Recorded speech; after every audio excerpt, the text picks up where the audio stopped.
We're going to see if our friend Mississippi Shane here can solve this infamous in-game puzzle.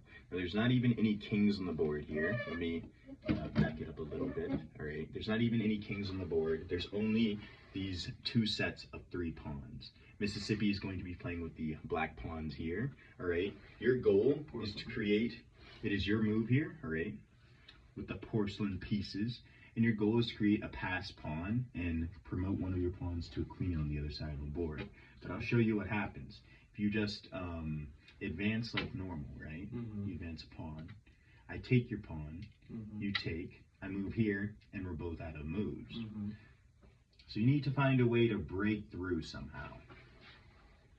What you thinking? Can you go here? He takes, and then... Oh, no, never mind. No.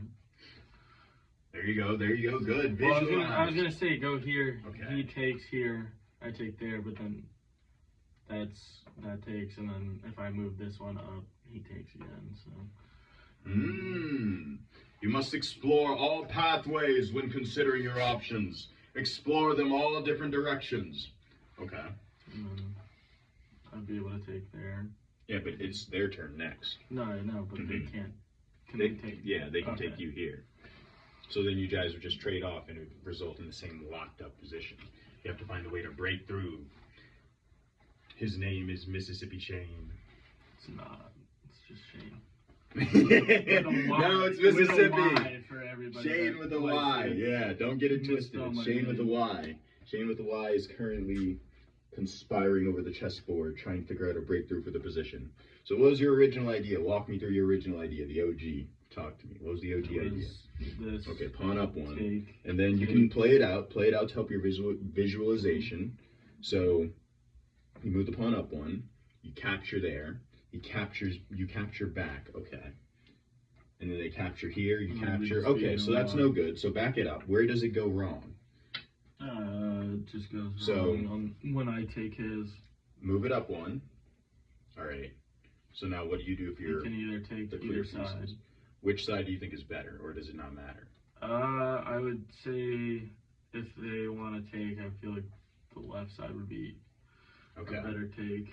Remove that pawn, yeah, help the visualization, and now this is the resulting position. So now what are you looking at here? Walk me through your thought process here. What are we looking at? Well, then I was like, I could take, I feel like I could take here.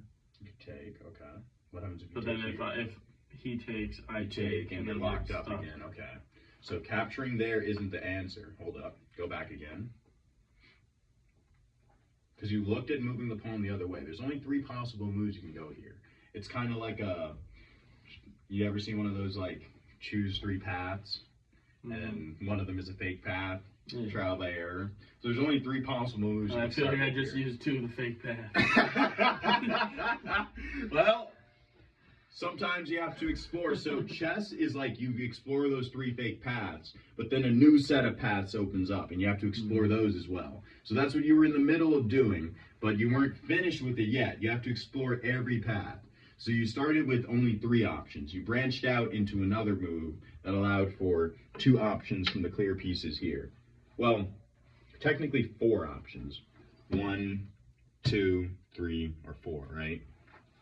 If they move either of the pawns up one, you capture the other pawn and you've achieved a passer.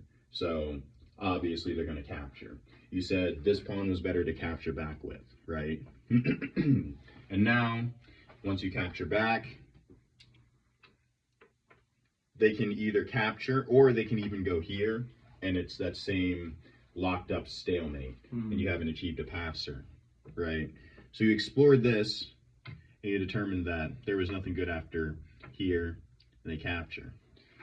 But in chess, you don't have to capture back. There's no law saying you have to capture back, unless it's I could go here and he could capture, and that gives me the leeway to go forward. Good! He could also capture here, too, with that one. Alright, so if he captures here... Then I just capture here. And exactly. And you obviously win the race. Yeah. Alright. Was that it? Well, I don't know. You got to explore all possible paths until you make sure you're on the one true path. You got to take out all the fake ones. So run it back turbo, explore the routes. Okay. Now you got to play this at the clear side. Figure it out. So what was your idea? It was to take, but I don't have to take. Right. So instead of taking, I can just move forward one either way. But this is what I'm saying. You have to knock out all the fake paths in chess. Can you go forward either way? So if you go forward that way, what happens? They take. If I go forward this way, they take. But then I can also take and go. Play it out. Observe. Okay, so they take. And now what happens? I would take. But then they take you. You see that? There's only one path that leads to the correct solution. You must find it. What was the way you just You're on did? the right track. You're on the right track. No, you got it. So it's here. Yeah. Takes. Yes. And then your idea was to play pawn up one here. Mm-hmm. But you said either way works. If you play pawn up one here, they take. So now, after pawn up one, what do you do as the clear side? What's your best course of action? No, I don't want to let him get in. Right. So if he gets, I would take. Okay. If I was clear. And now what do you do if you're penicillic? I would move. Good! And no matter how fast the clear pieces move up the board, you're going to get to the queen faster than they're going to get to the queen. It's a forced 3-on-3. This only happens at the end of the game in Endgames, and we haven't yet quite taught Mississippi about Endgames. But his chess vision improves nonetheless, all right?